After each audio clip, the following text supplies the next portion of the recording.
पाल्चोकी माईको मन्दिर सिन्धुपाल्चोक हेलम्बु गाउँपालिका वडा नम्बर 3 पाल्चोकमा अवस्थित छ।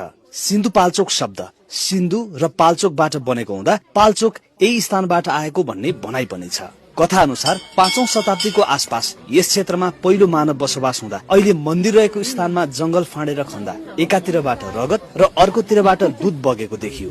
यस्तो दृश्य देखेपछि स्थानीयहरूले त्यहाँ देवी देवताको बास रहेको विश्वास गरे। सोही स्थानमा दुईवटा ढुङ्गाहरू पनि भेटिएका थिए। दायाँतर्फ पल्टिएको जागेश्वरी र बायाँतर्फ उभिएको बागेश्वरी, जसका कारण मन्दिरको नाम जय बागेश्वरी रहन गएको भनिन्छ।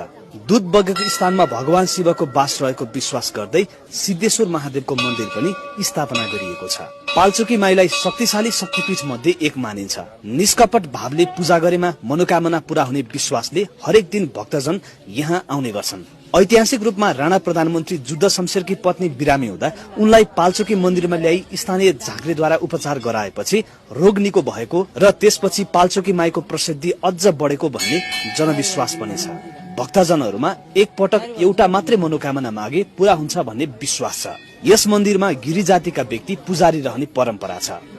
अर्को रहस्यपूर्ण कुरा, मन्दिर वरिपरि फैलिएको घना जंगललाई स्थानीय समुदायले देवीको पवित्र क्षेत्र मान्दै आएका छन्। जनश्रुति